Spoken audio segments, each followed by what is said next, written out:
Bonjour, vous souhaitez réaliser enfin une sculpture qui ait des proportions réalistes, une sculpture, on reconnaît un visage, vous dites c'est vraiment là, j'arrive à faire un visage humain, c'est réaliste et j'en suis fier. Une sculpture que vous pouvez donner à vos amis, à vos familles, une sculpture que vous pouvez montrer à vos amis en disant regardez, ça c'est moi qui l'ai fait et qui fasse waouh, franchement ça claque. Et ben, ces 5 tips et astuces qui vont suivre vont permettre de réaliser ça. Donc j'espère que vous allez vous abonner à la chaîne et aller sur mon blog. Je vous y proposerai régulièrement des cours de sculpture complets et des bonus gratuits pour vous permettre de progresser rapidement et de vous éclater à faire quelque chose qui est fantastique, pouvoir sculpter la matière. Alors le premier tip concerne la taille du visage dans le crâne. La plupart des gens font le visage trop grand, c'est faux. En général, le visage, les arcades sourcilières sont à peu près à la moitié de la tête. Donc il faut prendre en compte qu'on a des cheveux, donc les mettre dans l'équation. Mais là, le but, ça va être de descendre un petit peu l'arcade sourcilière pour que les yeux soient au milieu approximatif de la sculpture. C'est hyper important si vous voulez avoir un visage bien réaliste et qui donne un effet d'être humain et non pas un effet de troll de caverne. Un autre repère très important, c'est au niveau de l'os zygomatique. C'est celui que vous sentez sur votre doigt quand vous mettez votre doigt sur votre pommette et que vous remontez vers l'oreille. Ce petit renflement, c'est ça. Ça permet de structurer le visage et tout de suite lui donner des caractères. En général, chez les gens assez gros, on voit un peu le rebord, mais pas le rebord du dessus, mais pas le rebord du dessous qui est caché dans le tissu adipeux de la joue. En l'occurrence, on va faire un personnage assez fin, donc il faudra qu'on puisse le voir à la fois en haut et en bas. C'est ce qui va vraiment structurer le trois quarts euh, et, et la vue de face, permettre de lui donner une belle dynamique de courbe. Pour s'aider, quand on sculpte, il n'y a rien de mieux que de faire une croix. Vous voyez ici, je fais une croix de haut en bas pour avoir l'axosymétrie, et on voit bien le ratio. C'est à peu près un peu plus d'une moitié pour le visage, des sourcils jusqu'au menton, et à peu près une moitié pour des sourcils jusqu'au sommet du crâne. Il faut oublier qu'il y a vraiment une courbure dans le crâne à l'avant. Les hommes ont un front un peu moins bombé que les femmes, mais qui fuit légèrement, mais qui monte quand même relativement.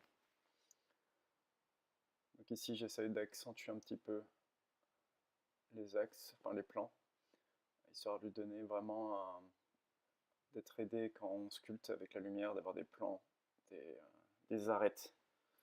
Beaucoup de sculpteurs maintenant qui sculptent uniquement avec des arêtes, qui font Paul Richard Orlinski, lui, c'est vraiment des plans, des axes. Bon, il fait beaucoup de modélisation 3D, mais c'est très intéressant, ça permet vraiment de faire ricocher la lumière et tout de suite d'avoir dynamique. Quand vous avez les plans, vous avez tout en fait. Euh, Si on n'a pas des bons plans, des bons axes, la lumière qui stoppe, qui s'arrête, qui recommence, ça sert à rien dans les détails. Ce qui est le plus important, c'est structurer son personnage. Sinon, vous allez voir quelque chose de fade et sans dynamisme, quelque chose de vraiment, on n'a pas envie de mettre chez soi, quoi. Là, le but, c'est de faire quelque chose qui sorte un petit peu de l'ordinaire et qui permette, quand vous posez la sculpture dans votre salon ou quand vous l'offrez, d'avoir quelque chose où les gens font waouh, c'est stylé. Alors, un truc super important, c'est aussi la taille des yeux. Euh, Ce qui est hyper important, c'est d'avoir les yeux de la bonne taille. Sinon, vous allez retrouver avec des yeux soit trop petits, soit trop rapprochés, soit trop écartés. Euh, Évidemment, il y a des variations dans la vie. C'est-à-dire qu'il y a des gens qui ont les yeux plus ou moins écartés, mais il y a une règle générale dont on peut effectivement s'éloigner un petit peu, mais qui est importante à appliquer, ce serait quand même d'avoir un ratio 3 yeux au niveau du visage. C'est-à-dire que quand vous faites vos deux yeux, entre les deux yeux, il doit y avoir l'espace d'un œil. C'est pour ça que je fais ces lignes, c'est pour voir un petit peu de visu, quelle est la taille de mon œil, je le pose, et au centre, j'ai aussi la place de mettre un œil si je voulais. Bon, évidemment, il y a le nez, on ne va pas le faire, mais c'est comme ça qu'on a un bon ratio. Ce qui fait tout de suite, même si l'œil n'est pas sculpté, on a l'impression de justesse dans la sculpture. Un autre élément super important, c'est les oreilles et leur position. Il faut absolument que les oreilles soient dans le bon axe par rapport à la mâchoire et à la zygomatique. Donc on prend déjà une ligne qui part des sourcils pour avoir le départ de l'oreille. C'est entre le bord du sourcil extérieur et le coin de l'œil. On fait une ligne et on sait à peu près où va être le sommet de l'oreille. Ça permet d'avoir un bon premier repère. Le deuxième, c'est au niveau de la courbure de la mâchoire. Au niveau du masséter, le muscle qui vous permet de mastiquer, cette boule que vous sentez quand vous serrez la mâchoire. Juste aussi, c'est au niveau où va tomber le lobe. Après, la taille des oreilles, leur type, il y en a des millions. C'est un peu comme les empreintes digitales. Il n'y a pas deux oreilles pareilles ou très peu de chance. Euh, donc là, moi, j'ai envie de faire des belles oreilles qui se décollent bien. Et c'est vraiment très important d'avoir ce repère de cette ligne qui part du sourcil. Si vous ne l'avez pas, vous risquez d'avoir un problème. Et dernier point pour les oreilles, on essaie de faire. On voit que les oreilles sont attachées de façon inclinées. Si elles sont pas droites, vous voyez, là quand on fait une ligne, il y a un espace entre le début de l'oreille et la ligne. Pourquoi? Parce que l'oreille est orientée, elle a une rotation. Le lobe est plus près de votre visage que le départ de l'oreille. Toujours penser à ça, sinon votre oreille aura l'air fausse. Alors un autre petit tips pour enlever un peu les traces de doigts, faire en sorte que votre sculpture soit un peu plus lisse, c'est juste de l'humidifier avec un vaporisateur d'eau, ce que je vous conseille d'avoir toujours sur vous, parce que c'est hyper important, et de passer un pinceau, n'importe lequel, acrylique, un pinceau que vous achetez en supermarché, on s'en fout. Ça permet de lisser un petit peu les plans. Ça permet aussi, quelquefois, quand vous avez des aspérités, de les effacer sans mettre le doigt, parce que quelquefois, quand vous allez mettre le doigt, vous allez faire plus de dégâts qu'autre chose. Donc l'avantage du pinceau, c'est ici par exemple pour les narines, c'est très pratique. Faire passer un pinceau mouillé à l'intérieur et le tourner, ça permet d'avoir une forme tout de suite lisse.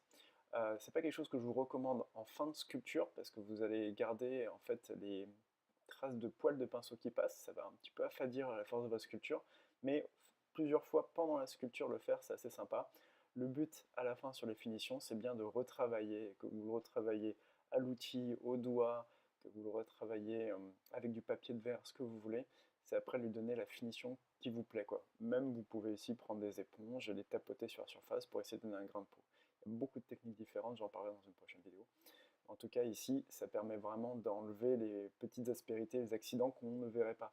Et l'avantage du pinceau, si vous passez partout, c'est que votre lumière, si elle n'est pas statique, vous ne verrez pas certains petits problèmes qui sont en surface. Parce qu'avec l'axe que vous avez, la lumière que vous avez, ça ne se verra pas. Alors que si vous passez le pinceau, vous vous prémunissez de petits soucis dont vous aurez pu vous passer facilement, quoi.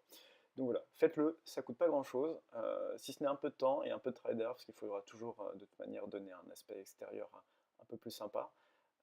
Mais c'est vraiment un petit tip qui est hyper important. Pour les cheveux, un petit tip sympa, c'est de voir un petit peu le début de la plantation des cheveux. Donc là, je le marque pour avoir un repère. Je remarque mon axe de symétrie. Surtout chez les hommes, on voit qu'il y a un petit peu les oreilles de Mickey, vous savez, sur les côtés avec l'âge. Là, le personnage, il a à peu près une trentaine d'années, donc c'est à peu près l'âge où ça commence à se marquer assez précisément. C'est entre 25 et 30 ans qu'on commence à voir ça. Les cheveux reculent un petit peu en oreille de Mickey, très légèrement pour certaines personnes, plus pour d'autres, voire énormément pour d'autres. Et le but là, ça va être de donner une naissance des cheveux réaliste. Donc le but, c'est pas de faire des cheveux réalistes eux-mêmes, c'est de donner une masse, un mouvement pour donner du dynamisme au personnage. La sculpture étant figée, j'ai choisi pas ouvrir la bouche, ça sera une expression assez songeuse, forte, mais il va falloir contrebalancer cet effet statique que va avoir le visage avec une chevelure qui soit dynamique, c'est-à-dire un beau volume et mis en mouvement. Alors justement, pour le mouvement des cheveux, on a tous une implantation de cheveux. Et on a un point d'origine de l'implantation des cheveux. Il est plus ou moins sur le haut du crâne pour la plupart des personnes. Et il se diffuse en fait. Donc là, j'essaye de donner un petit peu le mouvement pour repérer un peu dans quel sens sont mes mèches. C'est juste un repère basique, il ne faut pas le suivre exactement à la règle, justement parce qu'il y a l'avantage que les cheveux soient souples, donc ils s'entremêlent. Ils ont une densité plus ou moins forte, ils ont une rareté aussi plus ou moins forte. Donc c'est très important d'avoir un repère comme ça pour travailler. Quand vous avez vraiment l'expérience, vous ne le faites pas, mais quand vous n'avez pas d'expérience par rapport à ça, avoir ce genre de choses, ça permet de pouvoir tout de suite dire, ah oui, à l'origine, l'implantation est comme ça, j'ai envie de le faire comme ça, mais bon, je vais peut-être changer à cet endroit-là, pour donner un peu plus de vie, le vent, la gravité, l'épaisseur des cheveux, tout ça, ça va jouer. Mais c'était très important de l'avoir, quoi. Alors pour l'œil, ce qui est important, c'est pas oublier que c'est vraiment un volume rond. Donc un œil, c'est vraiment une sphère, c'est pas autre chose. Et une sphère qui a la particularité d'être légèrement incliné. C'est-à-dire que le plan de l'œil en bas, la paupière, est plus en retrait que la paupière du haut. La paupière du haut, donc avance plus que la paupière du bas. Donc le but ici, c'est vraiment d'essayer de retrouver le côté rond de l'œil, c'est ça qui va donner la crédibilité. Parce que quand la lumière va ricocher dessus, on va voir un rond, et tout de suite l'esprit l'interprète comme un œil, et pas juste comme une représentation, un essai de représentation de l'œil. C'est vraiment, parmi les petits conseils, un des plus importants pour un regard crédible et donner vie à votre sculpture. Parce que c'est pas pour rien qu'on dit que les yeux sont la fenêtre de l'âme, moi je le pense sincèrement.